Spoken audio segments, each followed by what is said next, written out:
middle-class area now in decline, hateful anathema weighs on the minds of residents. Fear has made them all blind. The neighborhood specters to blame, they opined.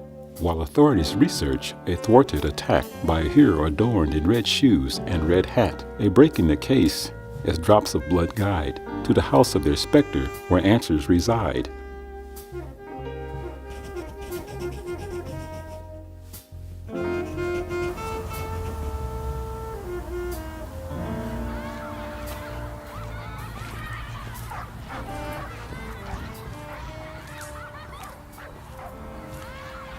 I just know. There's that scumbag across the street.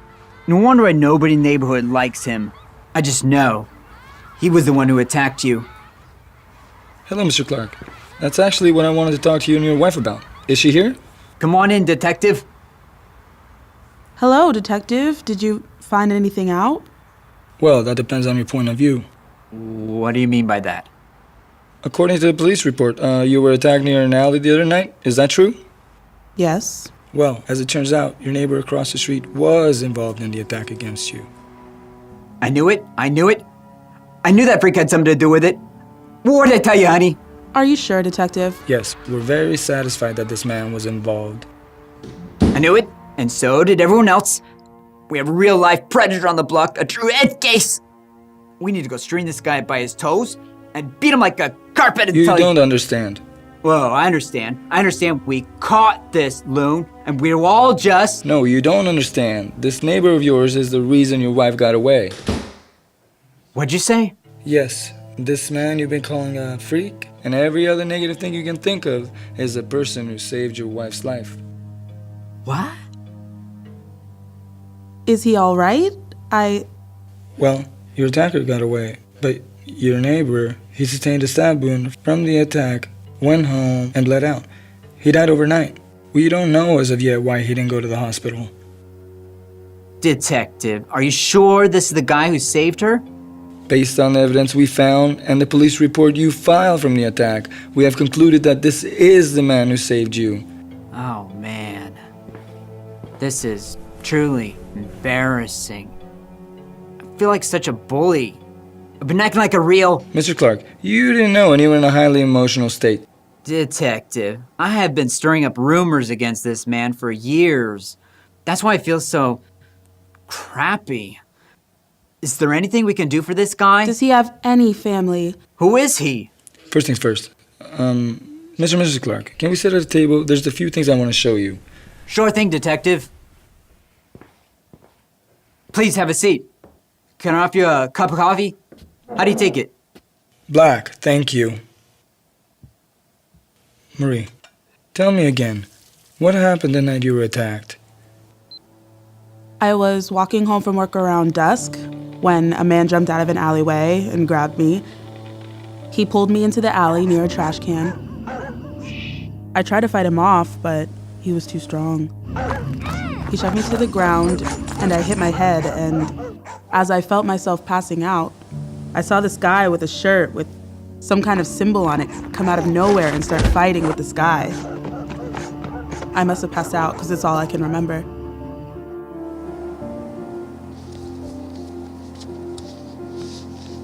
Were these the clothes he was wearing? Yeah, that's the logo I saw. That's his hat and his shoes. Well, that confirms it. I don't get it, detective. Why would this guy put himself in harm's way? For us. We haven't been the most neighborly people. Well, why not? I don't know if anyone's told you this, detective, but this guy's been a huge mystery in the neighborhood. No one's ever seen this guy. He's been some kind of ghost or phantom. The neighborhood Specter. What? No. There's no way he could have lived here so long and never been seen. I challenge you to find someone that has seen this guy. I'll take you up on that challenge. Please do.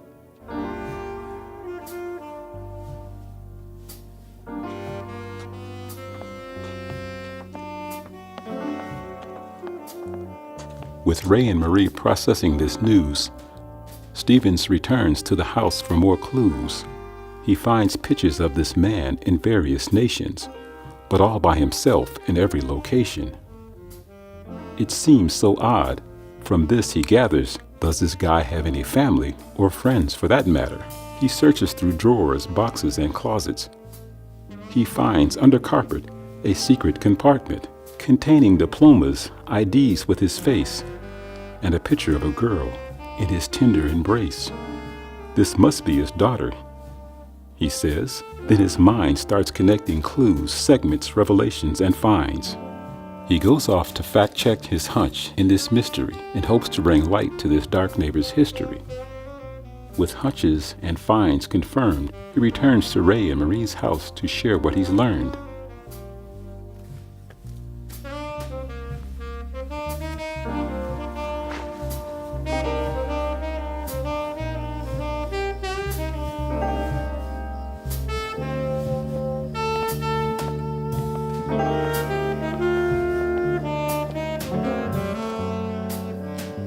A 9-year-old Metro accident victim in a 4-hour operation. Hooper is in...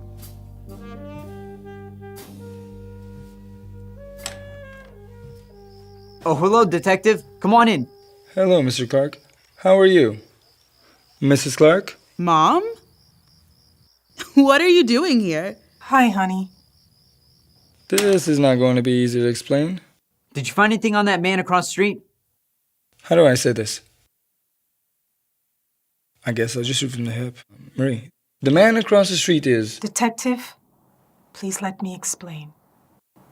Let's have a seat, baby.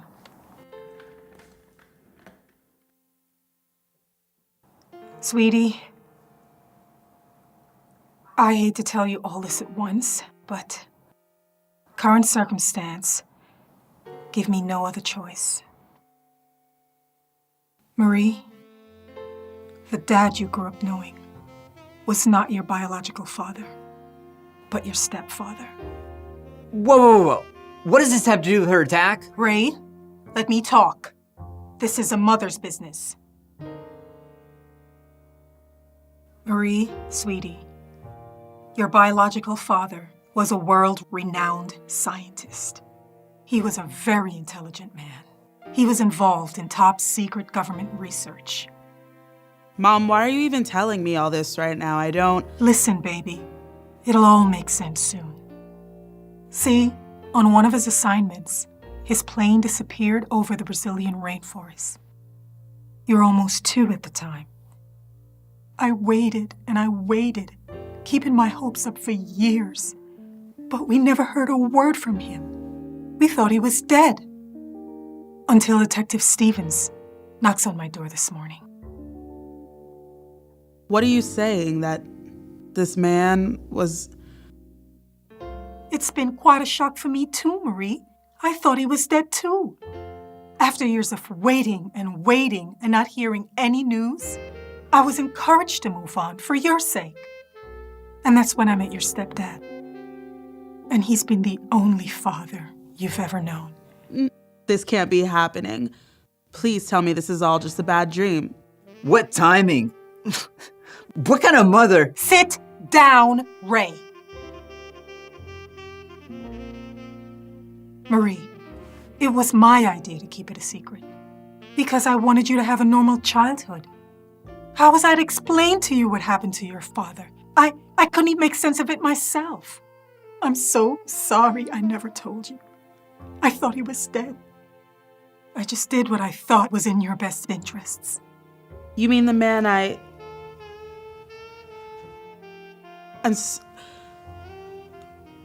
Who is my biological father, and what does that even have to do with...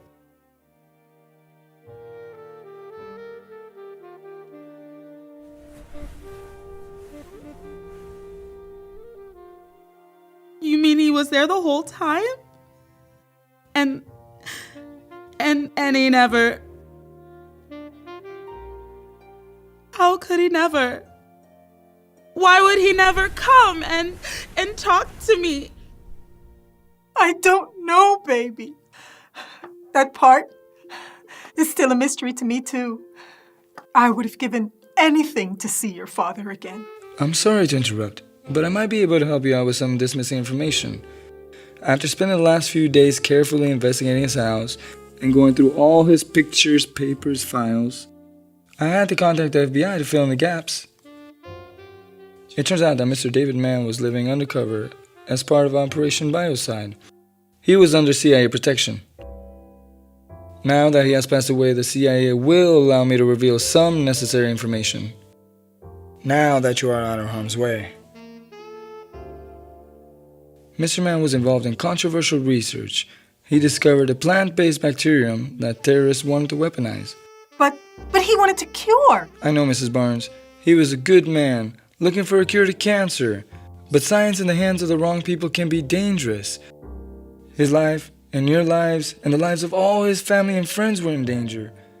You or Marie could have been held hostage at any moment.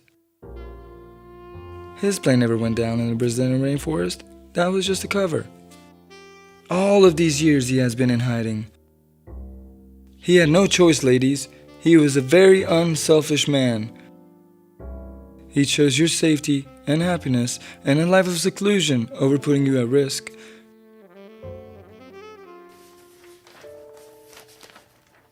Do you recognize this house? Mom, when we lived on 120th Street, didn't we drive past this house like every day on the way to school? That's right, baby. And this house? That was right next to mine and Ann's house when we were in art school. We never did meet this neighbor. Mr. Mann's one single request to the CIA when he went into hiding was that he live as close as possible to his daughter. That's my David. Looking after his little girl after all these years. But I still don't understand. How do you get food? We never saw him go out. Mr. Mann's basic needs were taken care of by the U.S. government. In other words, the CIA delivered his groceries. Not a bad deal for our neighborhood Specter. Ms. Barnes, Marie, whenever you're ready, I'd like to show you a few things at Mr. Mann's house. I'm ready, Detective. Oh, honey. It's time you got to know this father of yours.